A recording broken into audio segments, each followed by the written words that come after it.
I'll just pass you on to Sarah Wilson. Thanks, Gemma. Afternoon, everyone. Hope you're all well. Yeah, lovely and sunny up here as well. So hopefully it's the sign of things to come.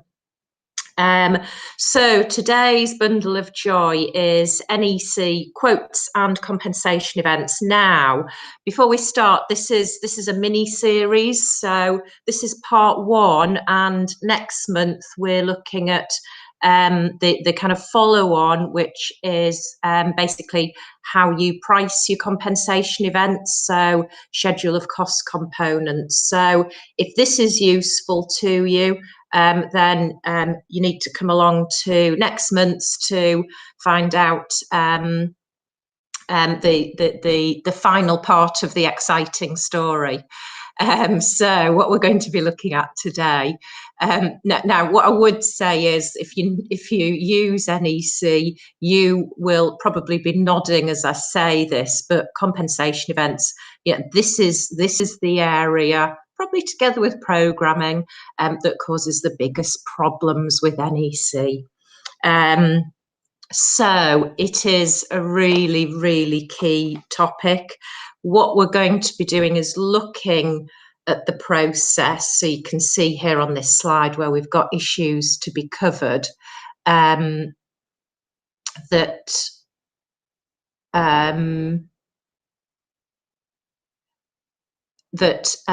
I'm just looking at some of the comments about people who can't hear. I think I'll just have to leave that to Gemma to sort out. Give me a shout, Gemma, if there are issues at my end.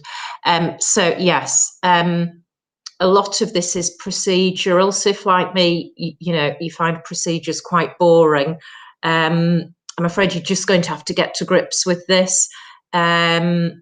Because it is an important procedure that you need to follow. But also what I would say is that if you know and understand the procedure, quite often you can use it to your advantage. So it might be tempting just to ignore it because it is horrible. But my advice would be just to engage, understand it, and then you'll feel a lot more comfortable using it. And as I say, you should be able to use it to your advantage. So we're going to be looking at notifying a CE, compensation event, irrespective of which party you are. We're going to be looking at the time limits for doing that and the implication of missing time limits. We're going to then look at the submission of a quote by contractor or subcontractor, accepting the quote by the project manager and circumstances where it's not accepted, the project manager assessing a compensation event quote, and then finally incorporating the changed prices and dates into the contract when this whole process has been agreed, but also what happens if it isn't agreed. So that's sort of the process, and it's sort of chronological in line with those bullet points, and it also quite nicely fits in with how the clauses run. So clause 60 sets out all of the compensation events. Clause 61 deals with notifying, so who notifies, and the time limits. 62 deals with issuing quotations, so that's the contractor or the subcontractor. 63, the project manager assessing the quotes in the compensation events, and 64 as well, and then 65 implementing those compensation events. Now, when I say it's a tedious process, you'll see there I've put this note that the flowcharts consist of 20 pages, because when I started preparing this, I thought, well, really, in an ideal world, you should just be able to reproduce the flowcharts and go through it. But unfortunately, it's pretty tortuous. So even the flowcharts that NEC produce are quite not complicated, but convoluted, which sort of shows how process driven this is. Before we move on, just a word about clause 60, the list of compensation events. we're not going to go through those today. But what I would say is whenever you are notifying a compensation event, or you're in a, shall we say, debate about whether an issue is a compensation event or not, what I would always say is please, please look through this list, because it is amazing. You know, the circumstances where you may go to your trusted, you know, number one compensation event, which is a change to the works information, but it's amazing the circumstances where other of the compensation events apply. So the list, there are 19 at clause 60. There are also others. So for example, in the X optional clauses, there's 1 or 2 extra CEs, so don't forget about those. But my advice would always be to look at the list and just check that you've covered them all. I'm going to refer to 1 or 2 of them as we go along. They're ones that aren't used very often, but they're more to facilitate the implementation of this whole process, you know, rather than our key compensation events. If that sounds a bit cryptic, hopefully it'll become clear as we go along. Right, a little typo here, so this should be time limits. So next couple of slides, I'm just going to do very high level the timescales for this process that we've just had a look at, and then look at it in more detail, because I always like to know where we're going with something, what you know, what the basic issues are, and then look at something in detail so you can look at it in context. So contractor notifying a compensation event to the project manager. Contractor has 8 weeks to do this. It's a condition precedent, which basically means it's a really nasty clause, because if you don't notify within that time scale, within the 8 weeks, then you're not entitled to that extra money or that extra time that you're claiming. But of course, you've still got to do the extra work. So that's what condition precedent means. So they are nasty clauses, but the courts are upholding them at the moment. So please comply with that. Please also note that in the subcontract, it's 7 weeks. So subcontractors beware, and both contractors and subcontractors, please note that frequently that timescale is reduced by amendment through the Z clauses or elsewhere in your NEC contract. So please, please be careful about that. We do need to observe that provision, or you're going to really get into trouble. So you've got to notify within the 8 weeks. Then once it's been notified to the project manager, the ball's in the project manager's court. So what does project manager do? Well, the project manager has 1 week only within which to go back to the contractor or subcontractor in a subcontract and say either, yes, we agree it's a compensation event, or no, we disagree. And if it's a yes, then at the same time, project manager is supposed to also ask contractor or subcontractor in a subcontract to provide a written quotation for the cost of the work. So there's just a week for that, but there's not too much to do. So, you know, a week is a sensible period. What happens then? Well, ball's in contractor's court. If it has been asked to submit a quotation, it has 3 weeks to do so. So part of what I want to cover today is what happens if the other party doesn't properly comply with the contract. So what happens if project manager says, yes, it is a compensation event, but doesn't ask for a quote? Well, in that case, if I were a contractor, I would be going back to the project manager and saying, you know, please confirm that you want us to provide a quote. And I would actually be preparing it and providing it in any event. What if the project manager comes back and says, I disagree, it's not a compensation event? Effectively, that means project manager is saying you're not getting any extra time or money for this because you're not entitled to it. If you as contractor or in a subcontractor disagree with that, then in your shoes, I'd be going back to the project manager and saying, I disagree, and trying to, start a debate if it's not already clear, so that, each party can understand, why one is rejecting and one doesn't accept that rejection. If PM's not willing to engage, then I would be seriously considering still submitting a quote,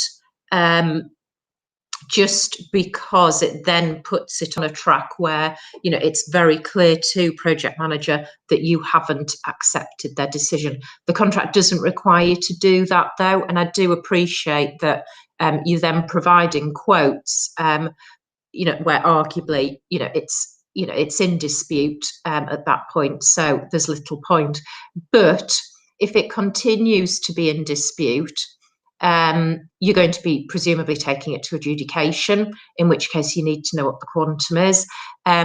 If the project manager wavers slightly, gives an indication that, there might be some room for negotiation, then, in that situation, again, you're going to need to have some quantum attached, and time if relevant. So, that's my view on life there.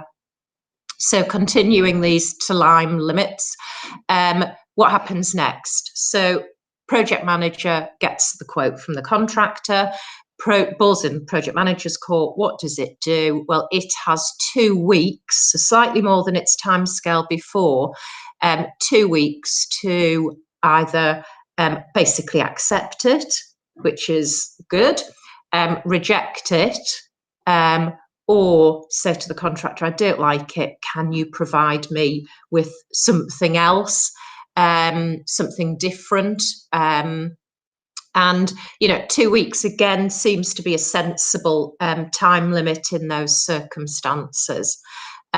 So what happens at that point? Well, if it's accepted, we move on to the implementation stage, and that any time and money that's been part of that quote is accepted, and payments made when the work's completed. So that's all nice and clean, perfect, just as NEC requires this process to work. If the project manager says, no, I just don't like it, I'm not happy with it, I don't agree it, then the project manager moves on to make an assessment, to make its own assessment, and it has 3 weeks from making the decision that it doesn't like the contractor's quote in which to make its own assessment. Now, at that point, it's made its assessment. That's what goes into the contract and is implemented. So it's what the contractor will get paid. But of course, is that binding on the contractor? Well, no, it's not. For obvious reasons, it's a decision that's been forced on the contractor. So what can the contractor do? Well, the first thing that you would always try and do, I think, would be to have some form of discussion with the PM, see if you can change the PM's mind about it. If PM remains steadfast in that decision, then to be frank, your only alternative is to pursue the matter in adjudication, and at which point, again, you're going to have to show that you were right that it is a CE, and that you were right that any quantum that you claim and any time you claim is the correct quantum and time. What if the PM says to the contractor, I don't like your quote, please go away and provide me with something else? Well, sometimes that might be done in conjunction with the PM also saying, and make the following assumptions, which is fine, because that's basically trying to get the quote down to a lower figure based on certain carve-outs. So you contractor goes away and rejigs the quote based on those carve-outs. Now, so those assumptions may be, so for example, the assumption might be that, you know, there is no issue with ground conditions when this extra work's being carried out. What happens if there are then issues? Well, then that is a new compensation event to be notified separately. So you start again with your 8 weeks, blah, blah, blah, and you go through that to cover off that cost. So hopefully you can see there that that's a mechanism for the PM to get a quote that is realistic for it and carves out key risks, because otherwise contractor has to include the cost of those risks, which, you know, I mean, I've had clients who've come to me and said, you know, look, you know, these risks could be absolutely huge. We can't put a sensible price in here, and sometimes therefore, you know, you either have to put a price in that isn't sensible because, you know, that's the nature of what you've been asked to do, or, you know, speak to the PM in the hope that the PM will say, well, okay, issue the quote on the basis of certain assumptions so we all get a sensible price. Last point on here, note that there are default provisions. So this just applies to NEC 3 and 4. It doesn't apply to earlier versions, NEC 1 and 2. But there are default provisions. So if where the PM has a particular timescale that we've looked at, fails to activate its action within the timescale, then the default provision means that what the contractor does at that point, so it's only, let's be clear, it's only when the PM has failed to comply with the timescale. So for example, the top bullet point, 2 weeks have gone by since PM received the quote that PM has requested, PM hasn't responded. At that point, contractor operates this default mechanism. So what's the default mechanism? Well, it's fairly simple. Contractor sends a notice, so under NEC that can be an email, pointing out that PM hasn't responded within the 2-week deadline, and pointing out that this is the default mechanism. And basically the default mechanism requires the contractor to give the PM another 2 weeks in which to make a decision. So that's what the email should say. You know, we're therefore giving you, you know, a further 2 weeks to make the decision under the default mechanism. And if the PM still doesn't respond within that 2 weeks, then at that point, the PM is deemed to have accepted whatever it hasn't responded to. So this is a really, really nice provision to use for that top one. So contractor submitted a quote, PM doesn't respond within 2 weeks. Contractor sends the default email, so it gives PM another 2 weeks. PM still doesn't respond. At that point, as soon as that 2-week default mechanism has expired, the PM is deemed to have agreed to the full extent of the quote that the contractor has submitted. So hopefully you can see that is a really handy mechanism for contractors and subcontractors to use. Now, what I would say is that's the upside. The downside is that what we're seeing nowadays is that clause being removed, so deleted by amendment from contracts. So just be careful about that. It's not great when it's removed, but, you know, I appreciate for some of you, you know, negotiating a contract, you know, isn't really an option. It's basically a take it or leave it. What I would say is that if the project manager, if those provisions have been deleted, one of the compensation events is, let me just check which one is it. Number 18, so 60.118, that compensation event is a breach of contract by the employer. So I take the view that if the project manager is required to respond in 2 weeks and doesn't, then that's a breach of contract. So what you might want to do, if you haven't got these default provisions in your contract because they've been amended out, is to notify a new CE, which is a breach of contract. And I'm sure that will mean that you will get the project manager's full attention, because no one likes to be told they're in breach of contract. And also, I think possibly once you've done that a couple of times, you will find that the project manager starts to comply with the timescales in the contract. So this is the notification provisions in a little bit more detail. So first of all, we're looking at this condition precedent, so the 8 weeks to notify. So what the clause actually says, so this is 61.3, first bullet point here, it says that you've got to notify the compensation event within 8 weeks of becoming aware of the event. So just be careful about that. It's of you becoming aware of it.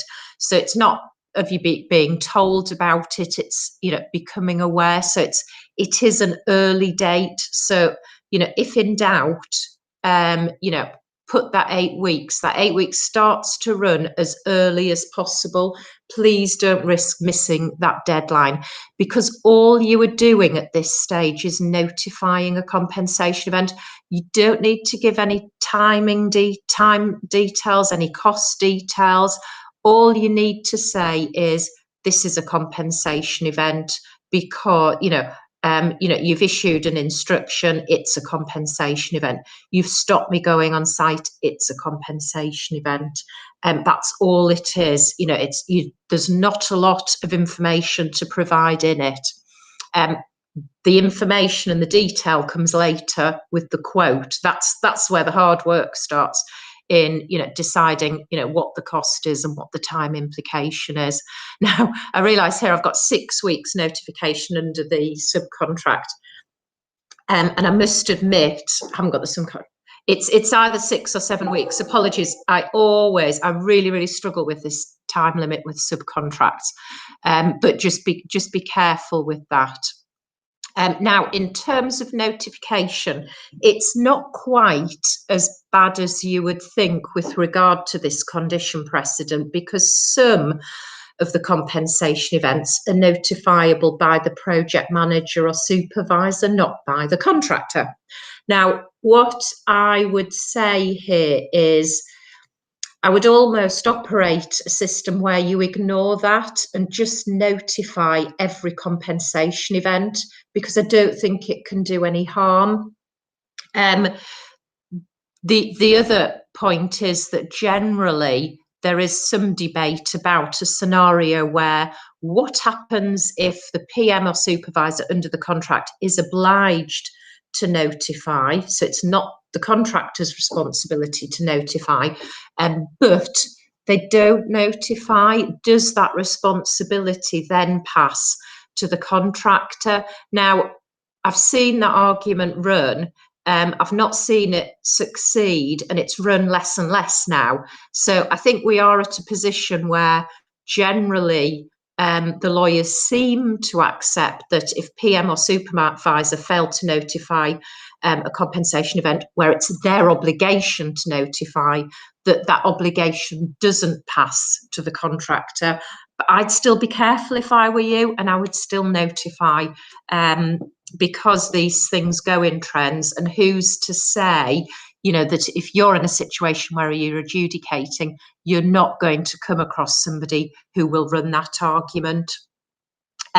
So I think if we move on, so here, the middle bullet point, so where I say GN, that's the guidance notes to NEC, so they're at the official guidance notes. And if you do lots of NEC work, I would strongly recommend that you get the guidance notes. They are actually, on the whole, fairly helpful. In some instances, they just really paraphrase what the contract says, but in some instances, they are good. And this is an area, so the guidance notes state that the compensation events that the project manager and supervisor have got to notify are those that are listed there. Now, they really are compensation events where the supervisor or project manager is issuing an instruction, they're stopping work, they're starting work. So where they have in some way got to issue a piece of paper telling the contractor to do something or stop doing something. So that's very, loosely where they are required to notify and where contractor is probably not required to notify.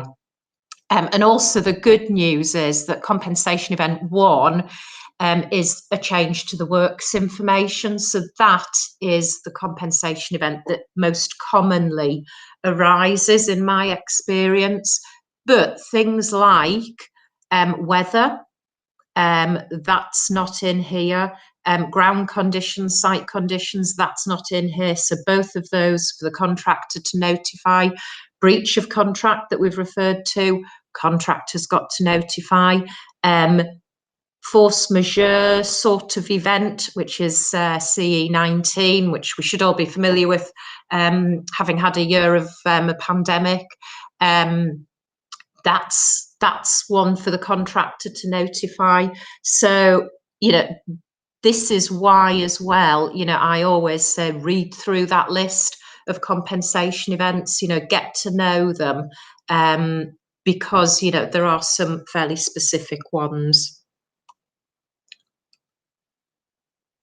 Now, I think, we've pretty much dealt with this. So this is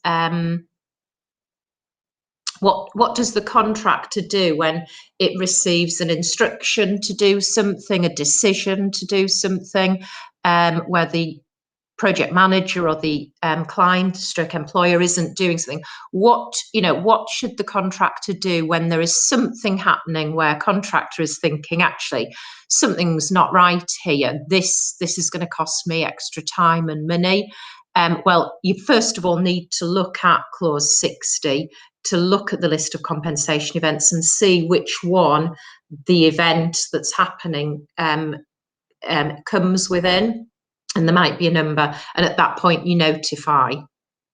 And at that point, as we've already seen, it's up to the project manager to, and this is the second bullet point, first of all, either notify the compensation event or agree, if the contractor's notified it, agree that yes, it is a CE, and then at the same time request the submission of the quote. So we've sort of been through that process already. Project manager does one of two things: it instructs a quote or notifies the contractor that no changes arise. So you could have a compensation event where there's no implication to it. Now, again, what if the project manager does nothing? Well, you've got your default mechanism, but, as I've already said, that might have been removed from your contract. So not only can you submit a new compensation event to say that the project manager stroke employer are in breach. So as we've seen, that's compensation event 18. You can also use compensation event 9. So that's the second bullet point, 60.19, where the project manager is withholding an acceptance. So basically what you're arguing here is you as contractor have notified a compensation event. Project manager has said, no, it's not, and you disagree. So you can issue another compensation event. Now, this, is about, you as contractor disagreeing with the project manager's decision, or raising an issue that the project manager hasn't complied with the timescales to say, yay or nay to that compensation event. So, you're sort of issuing compensation events on top of compensation events. So what is the point of that? Well, I think the point is that, strictly speaking, for example, this could cause a delay that wouldn't have been a delay to the project that wouldn't have been caused had the project manager operated the contract properly. So that would be a good, valid reason for issuing that, because if there is that delay, then extra money would flow from it. But I think generally that is unlikely. But I think the purpose of issuing these compensation events is that it will push the project manager into action, because it will show the project manager, A, that you know how to operate NEC, B, that you're operating it to your advantage, and C, that you are picking up circumstances where PM isn't operating the contract properly.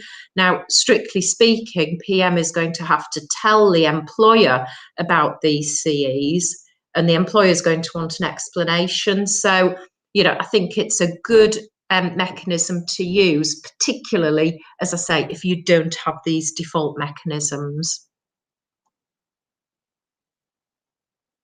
Right, so other provisions under clause 61 with regard to, the quote and what it should include. The first one to note is this first bullet point, that the project manager can issue a quote for a proposed instruction. Now, watch out for these, be really, really careful. If it's a proposed instruction, then what the PM is saying is, I'm not instructing you, I'm thinking about instructing you. So it's basically, let me have a quote, let me see how much it'll cost, let me see the time implication, and then I'll decide, if I want to proceed with it. So please do not proceed with the work for these. So you just need to be really careful to check the language, make sure that you're not, quickly reading an instruction and you think, oh yes, that's an instruction, I'll get on with the work and I'll start the compensation event process. For this, you do not start the work. If in doubt, there's nothing to stop you clarifying it with the PM. So what do you do at that point? Well, at that point, what you do is you provide a quote, and then so you don't do any work. So that's the second bullet point, clause 61.2. You wait until the quote's been reviewed by the PM, and at that point, the PM will issue an instruction for contractor to proceed, or may not. And again, if you're in any doubt, if you've not heard from the project manager, ask, chase, find out what the position is. So the third bullet point is a completely separate point. So we all know that there is a requirement to issue early warning notices if anything is changing in the contract, and particularly if price is going to change, timescales. So logically, an early warning notice goes to some extent hand in hand with notifying a compensation event, with the exception that you have 8 weeks to notify your compensation event, less with a subcontract, and possibly less if your specific contract has been amended. The difference here is that an early warning notice has to be submitted immediately. So it's a mutual obligation, so both parties should be submitting them, but the financial consequences only really fall on the contractor or subcontractor, and a subcontractor, unfortunately. So if, when the project manager asks the contractor to submit a quote for a compensation event, and the project manager said, and there's been no early warning notice issued in advance of the CE, then the project manager has an obligation, when it's asking for the quote, to notify the contractor formally, please note, because you haven't submitted an early warning notice, you need to take that into account when submitting your quote. So PM's supposed to do that when requesting a quote. And of course, how the PM is entitled to assess the cost of that compensation event, if there's no early warning notice being given, is on the basis as if it had. So basically, PM will be arguing, well, contractor, if you'd given me an early warning notice on day one. When we found out about this change, when we found out about, this instruction, etc., etc., I, would have been alerted to this, and I could have said, no, don't do it that way, do it a different way, or no, don't do that at all, etc., etc. And the cost would have been different to what it is now, 6, 7, 8 weeks down the line. So do be really careful about that.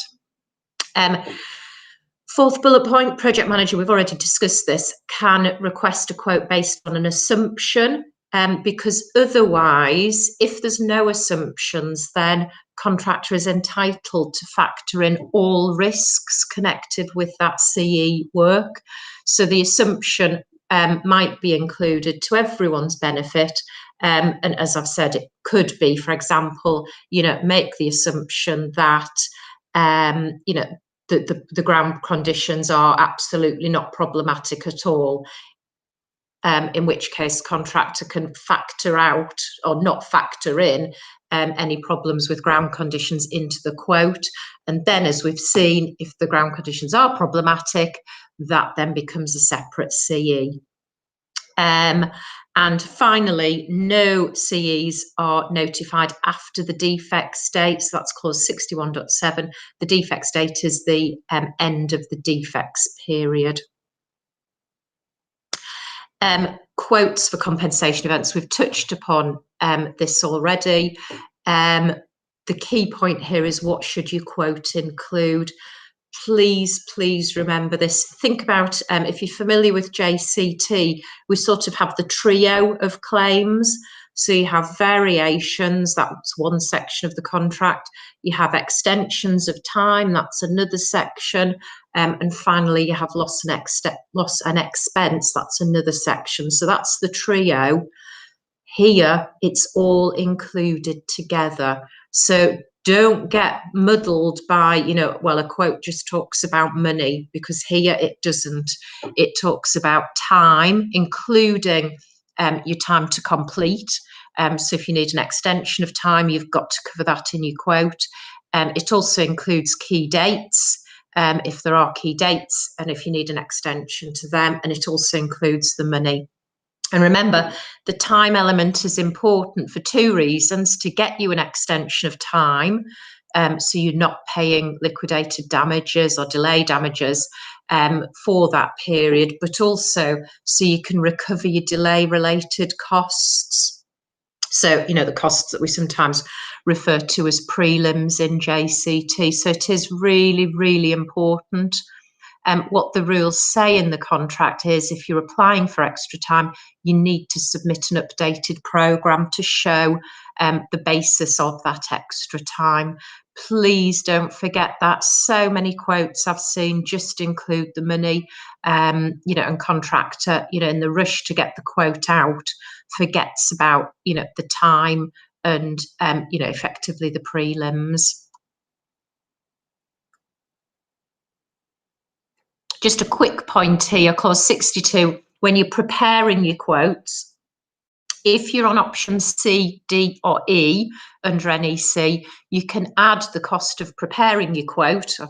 You can see I'm getting quote as Q, to the CE, to the cost of the CE, to the actual quote. So that's good, don't forget it. If you're on options A and B, so basically the fixed price forms of contract with NEC, then your cost of preparing your quote is deemed included in the fee percentage, which is in your contract data part 2.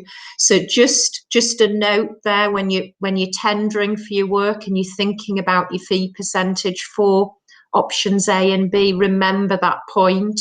I've seen contractors and subcontractors, end up with huge numbers of compensation events, to the extent that they've doubled the cost of the basic cost of the contract. And there've been lots and lots of small value fiddly little compensation events which have involved the QS in hours and hours of time, which hadn't really properly been included in the fee percentage, but where because of what NEC says, contractor, subcontractor hasn't been able to claim any extra for that QS time. So just be careful about that. Right, we've covered that. So let's quickly skim on, and we've covered, so again, this is the default position. Just quickly, let's see the second bullet point. It's a quote from the guidance notes, and I've included it because sometimes, you know, I think it's, you know, sometimes as contractor, subcontractor, you know, you need to find ways of persuading project manager, supervisor, employer to do something. And sometimes, you know, this is where I think the guidance notes are helpful.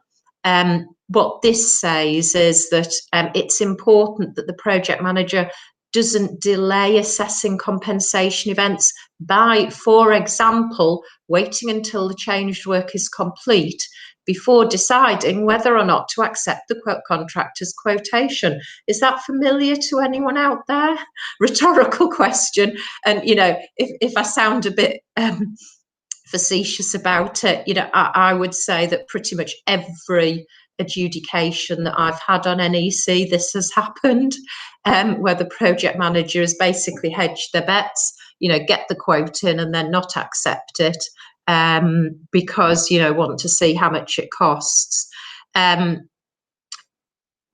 So, you know, that's what it says. And again, you know, if that's what your project manager is doing, quote this, you know, call them out, because again, you know, it's human nature. No one likes to feel that they've been caught out doing something naughty, something that they shouldn't do.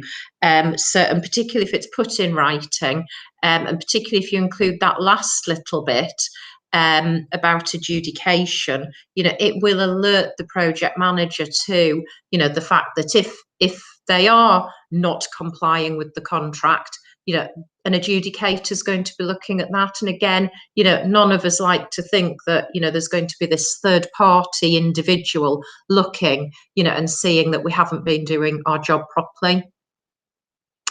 So in assessing compensation events, how are they assessed? Well, it's a very specific way. So it's the effect of the CE, the compensation event, upon the actual defined cost of the work already done. So that's the actual defined cost. Now, before we go any further on this, this is where, you know, part 2 of, you know, our sequel next month will come into play, because this is what we'll be looking at, how we calculate our defined cost. And a bit of a spoiler alert, it's by reference to the schedule of cost components and the cost of individuals, unless you specifically have rates in your contract. But of course, it's far more interesting and complicated than that. So, you know, do come along next month to hear all about it. But yeah, so it's the effect of the CE upon the actual defined cost of the work already done at a specific point. Now we'll come back to that at a specific point, and the forecast, so not the actual cost, a forecast of the defined cost of the work yet to be done at a specific point, which we'll come back to, plus the resulting fee percentage, which we've already discussed, you know, which is in your subcontract data part 2. So first of all, that calculation is an extra over cost of what the contract value is. Second, you need to mind the switch date, which is this specific date that I've just referred to as between claiming the actual cost incurred. So, you know, you had three labourers, you know, 2 gangs working on it. That's your actual cost, as opposed to your forecast cost. Well, you know, we anticipate this will take, you know, 3 days with 7 labourers, 3 gangs of X, Y, Z, which is your forecast cost. So that's the switch date, which we'll come on to. And then third, calculating the fee. The fee, it's based on your fee percentage, and it's the difference between the change to the price compared to what you had in the contract for that item. So the switch date. So the switch date, where this is a compensation event. This gets quite convoluted, to be fair. But once you've got to grips with it, it'll be there forever in your head. So the switch date is where the project manager has to notify a compensation event. So we've got that list, if you remember, from the guidance notes. And what we understand is that they happen to be things where project manager or supervisor is issuing an instruction. So they're issuing something. So the switch date is when that instruction is issued, irrespective of whether they issue a compensation event notice, which they should also. It's when they issue that instruction. So they issue a drawing telling you, no, we've changed the works information, do the work like this. That's the instruction. They issue a TQ, no, this is what we want doing, not what's in the works information. That's the instruction. So up until that date, you prepare your quote on the basis of the work that has been done for your actual cost of that work. And after that date, you're preparing it as a forecast, which I actually think is a bit odd, because by the time you're preparing your quote, much of that forecast work will actually have been done, so you'll know how much it's cost. So, it is a bit of a funny one, that. And we're going to look at a case that sort of deals with that, but not entirely. I leave it to you. I would probably, to be frank with you, just include my actual cost, because, to be frank, your forecast cost is going to be more, and any project manager worth the salt will not be prepared to accept that. Whereas if you're giving your actual cost, they will. So it's difficult, but that's your entitlement. So it's a different switch date if this is a CE that the contractor has to notify. And we know the list because we've got it from the guidance note. So the switch date here is the date that the contractor notifies the CE. So that's a bit easier to get to grips with, because if, for example, we know you've got 8 weeks on a contract to notify. So if you notify it week 6, from that date up to that date, then you're looking at your actual cost. What cost have you incurred? After that date, it's your forecast cost. So that sort of makes a bit more sense to me. The fourth bullet point down, the guidance notes, the guidance notes make it clear that the switch date does not change. So please remember that, because so often, I've seen arguments between parties, particularly project managers, saying that, the switch date changes. And what they like to say is that if they don't accept a quote, then the switch date goes from, the next quote that's provided. Absolutely wrong. Switch date has nothing to do with quotes. It's to do with those dates that were looked at. So, please, don't be misled by that.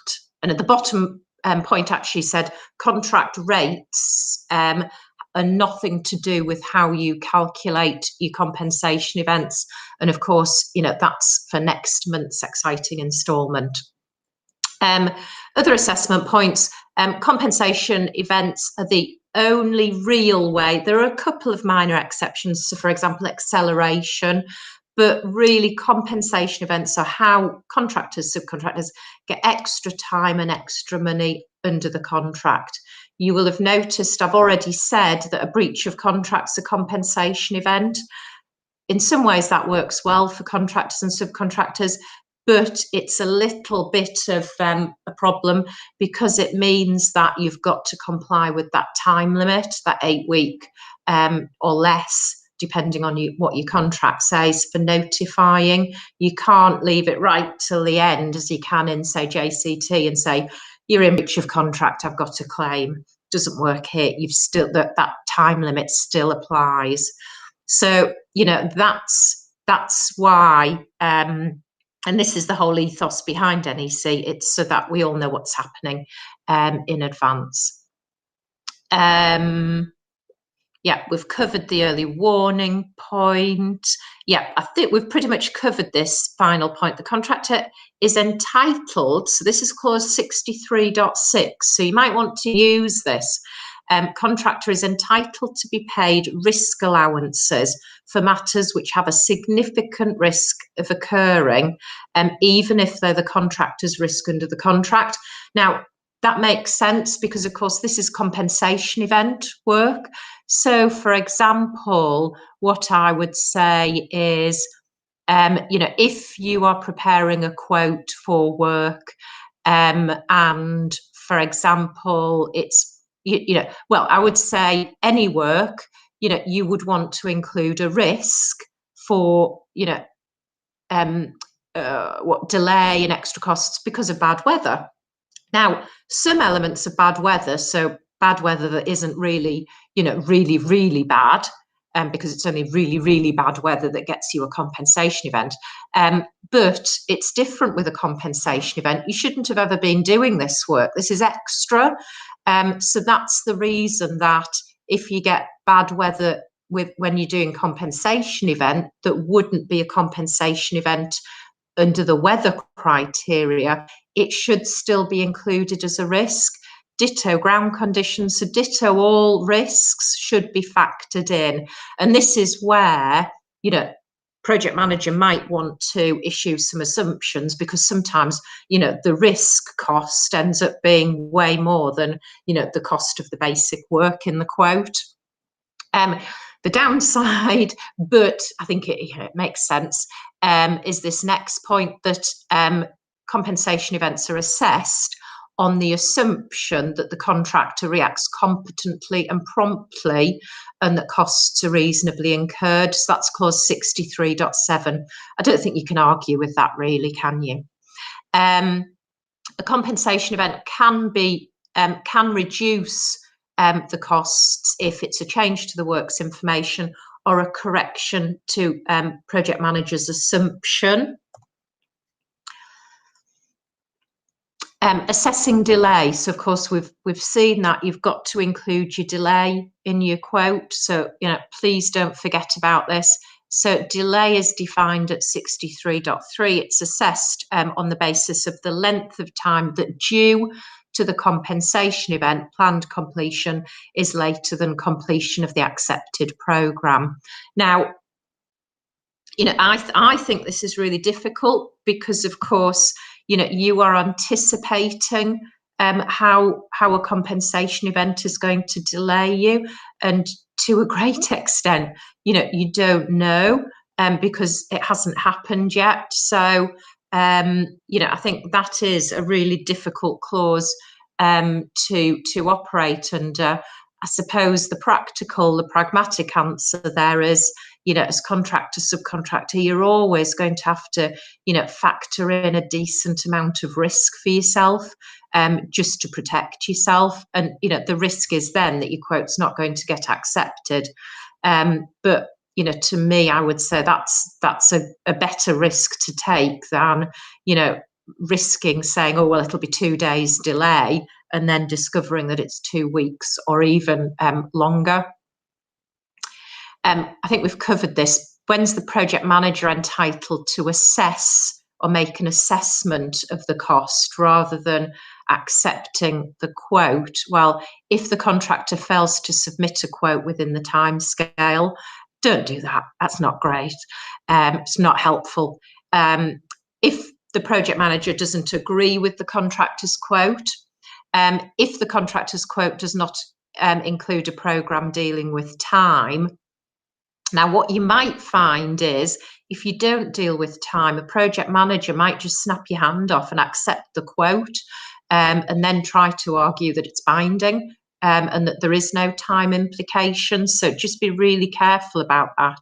And then finally, if the contractor has submitted a quote, but the project manager has not accepted the contractor's latest programme, which kind of, illustrates what I said right at the start, that, compensation events and programming are, two of the most problematic areas in NEC.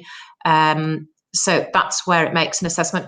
But do note, as I've said earlier, if they make an assessment, it's not binding on you. You can negotiate something different with the PM or the employer, or if all else fails, you can still adjudicate. Right, we've covered that. We've covered that. So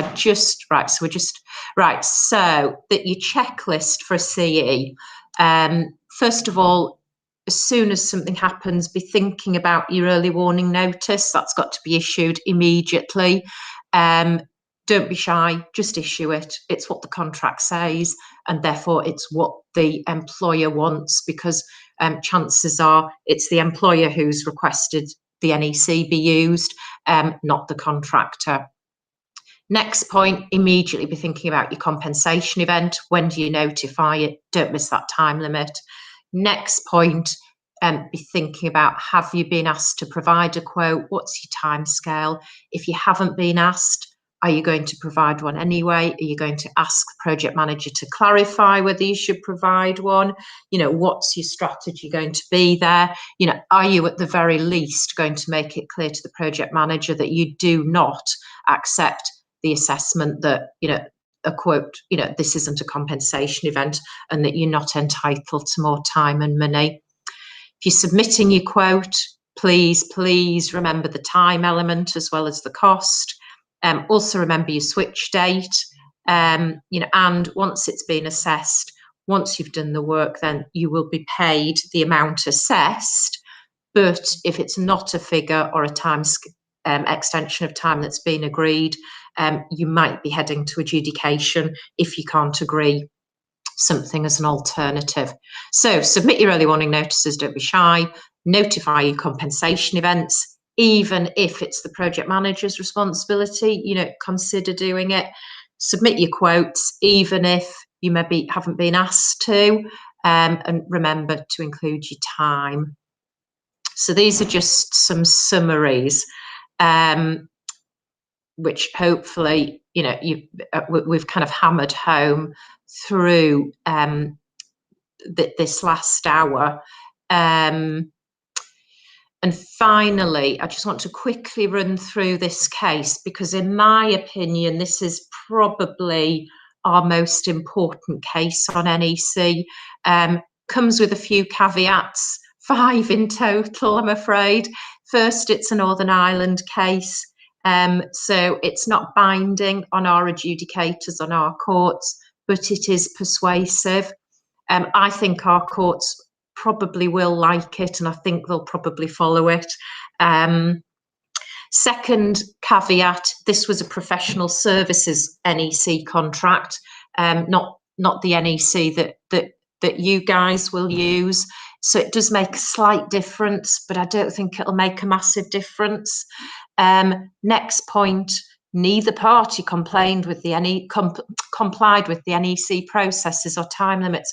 Well, there's a surprise. That's fairly common.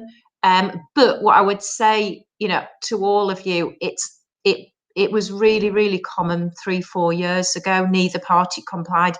It's quite different now. Typically now, I'm seeing that one party usually will comply. So please, don't you be the party who is not complying with the processes. Next one, the project manager failed to notify the compensation event. So this was a number 1, so it was a change to the works information. So it was for the project manager to notify, it didn't notify, and it also didn't request a quote. So basically, NEC contract terms were out of the window in this case, but not not too unusual. And the final caveat is the consultant provided the quote after the compensation event work was completed. So basically nothing was complied with. You know, it's a lesson in how not to do NEC. But the issue was, how does the court in that scenario value the compensation event?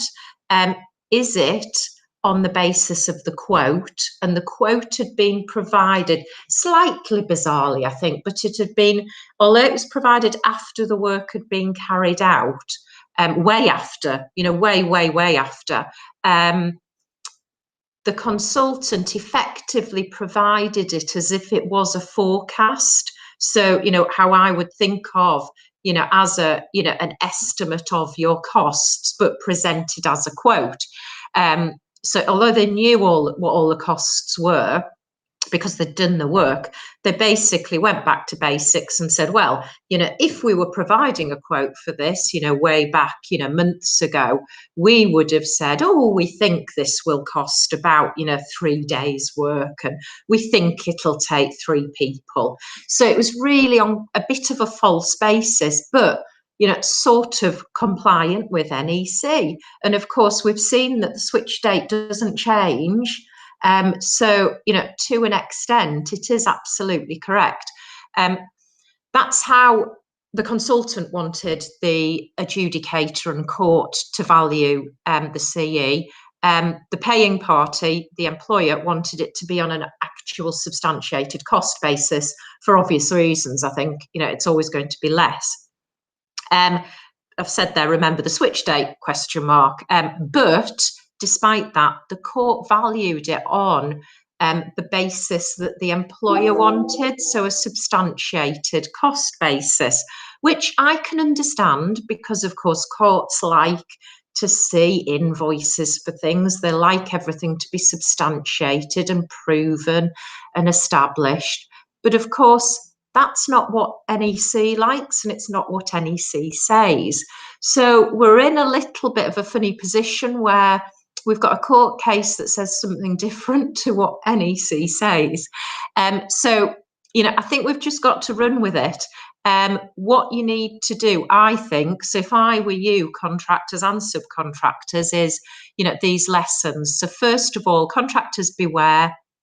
You need to maintain your timesheets for work.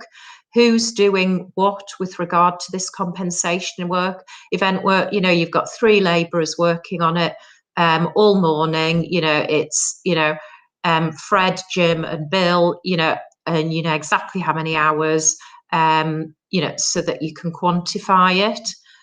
Contractors beware.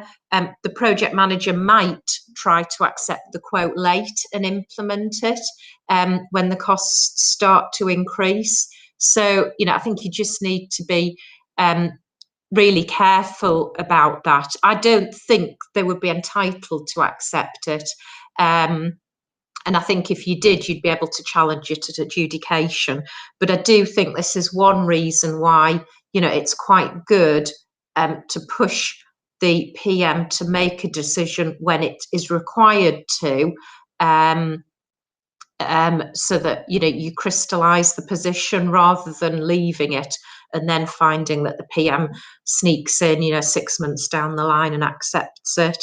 As I say, I don't think they could, but, you know, someone might try it and, you know, you don't want to be at the wrong end of that. Contractors beware. Project managers might just reject quotes so that they can later require actual cost. So, you know, this is another reason to maintain your records. I also think that, you know, obviously you can proceed to adjudication, but I think adjudicators will follow this case, or at the very least, there is a risk they will. So please, let's keep records. I know it's annoying because, you know, you've provided a quote and then you're also providing records. So you've sort of got the worst of both worlds. But, you know, particularly for high value CEs, I just think it's worth it. I know it is a nuisance because it's all extra paperwork. In any event, if a quote is agreed, the employer can still challenge it via adjudication, although I think they will have an uphill struggle, because obviously project managers accepted it as being reasonable, so the employer would have to explain, possibly 6 months down the line, 12 months down the line, why it wasn't reasonable to accept it. And the guidance notes in W, so that's the dispute resolution section, make it clear that an adjudicator is entitled to assess compensation events, including the time, of course, on the basis set out in the contract prospective. So the guidance notes in the contract contradict this case. Sorry about that. Sorry to add to your woes. But forewarned is forearmed, I always think. You know, let's keep your substantiation, and then you're in a really good position and you're not going to get caught out. So apologies, I have gone over. We've got questions, but right at the back of the slide are my email details. So if you have to get off, do feel free to email, and also my mobile number's on there. So, you know, if you want to talk through something, please do feel free to call. Yes, it is my mobile. Don't look on the website and ring my landline, because we're all working from home. So questions. Bit of snazzy footwork there by Gemma. Keep you on your toes. Right. So Edward's question, in view of how, in your view, sorry, how realistic is it to produce a quote in 3 weeks, given how long the supply chain can be and all the governance involved? Do you know what? That is a really practical question, and it's not something that we come across, and I think it is an issue. I think it's one reason why you really need to make sure that the NEC contract flows through your supply chain. So particularly subcontractors, subcontractors, that they're engaged on NEC, because all the timescales. So for a subcontractor, they have less than 3 weeks. I think they have 2 weeks to provide a quote. So, you know, it's all supposed to mesh together. I do appreciate that it's difficult. You know, I've just, you know, I've had adjudications where, you know, it's been obvious, you know, there's been a supply chain as long as your arm for, you know, chunky elements. It's, you know, we've always got mutual trust and cooperation. So, you know, if you are struggling, you can always approach the project manager and say, and I would always put this in writing, you know, this is a big item, you know, we've got a long supply chain, you know, can we have longer than 3 weeks? And, you know, a sensible project manager on a decent project should be, you know, should be willing. You know, I would also, you know, explain why, so that if the project manager says no, they're just looking a bit awkward and a bit difficult. If you can't get all your figures within the 3 weeks, I suppose you've got two choices. You either put it in with lots of caveats. My inclination would be to effectively bump up the cost, just in case, and say, look, you know, we've asked you for longer, you know, you've refused, so, you know, we've had to factor in a whole load of risk because we haven't been able to get all the costs. Or you simply don't submit anything, at which point the PM assesses, but that's not binding on you, and you can, you know, try and negotiate something with the PM or go to adjudication. The difficulty with that latter is that adjudication is all about showing that you're the good guys. So if you just haven't produced a quote, it's not setting, you know, it's not making you look really good. So, you know, my inclination would be to go down that first route. Sorry, that's not a particularly definitive one, but it's one of those practical stroke legal questions. There's another question from Edward just come up. Right. 61.3. Date. No, it's not. But you know, we've got. I always take the view here that, you know, let's do it as soon as, you know, you could possibly have been made aware. It's always possible to sort of look back and, you know, find out when parties were realistically aware of things.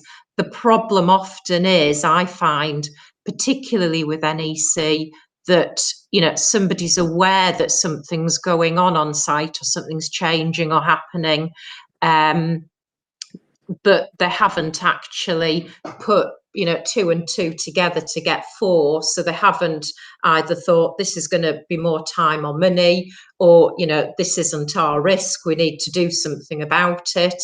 But, you know, I think, and it is a real problem that, you know, we are thinking about, and the kind of why, you know, I'm talking to Mark and Stuart about, you know, this practical problem of, if you've got 8 weeks or however long you've got, you know, how do you make sure the people on site, the people on the ground, you know, are aware enough so that they know what to tell you about, so that whoever's responsible for notifying the project manager on the contractor's side, you know, is informed. Got a question from Paul. Paul, how can you get the PM to implement CEs quicker? For instance, instruct work and a quotation, works gets done, but CE not implemented and there's no payment. What's reasonable? Well, you know, there are those time limits set out. So, you know, if you have them, so what are they? Project manager has a week from when you notify a CE to ask you to produce a quote. If you've been asked to produce a quote, you do it within 3 weeks. And if project manager hasn't assessed it within 2 weeks, you either need to be using those default mechanisms, and if they're not in your contract, you need to be going back to the project manager and saying, I'm notifying you of another compensation event. It's compensation event number 18. It's called breach of contract by the employer. And let me just explain what the breach is. The breach is that you, project manager, haven't assessed, or haven't assessed, or haven't agreed our quote or assessed it within the timescales set out in the contract. And, you know, I'll eat my hat if you don't get a pretty quick response back from the PM as a result of that.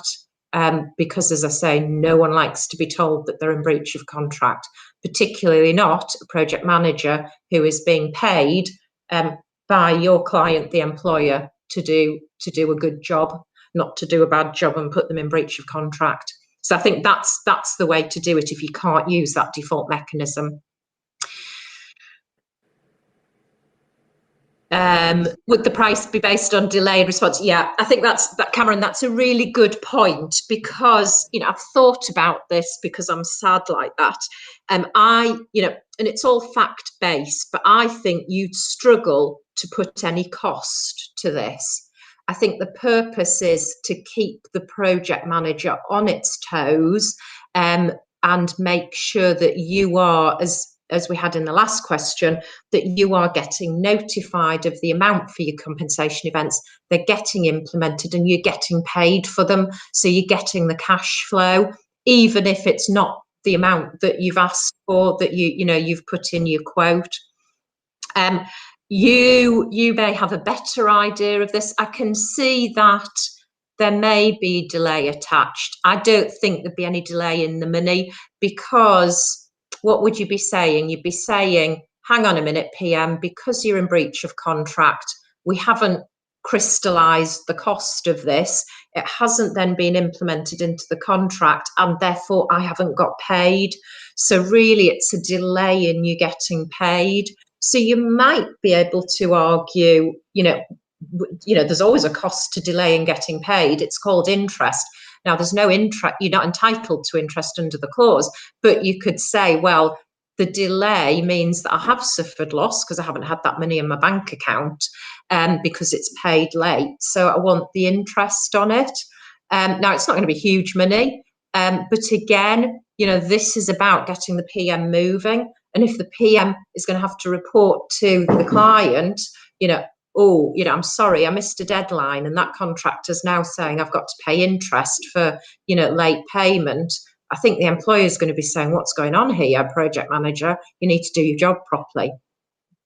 So that's all I can think of. But as I say, it's fact relevant. So, you know, there may be instances where there are there is some real money involved.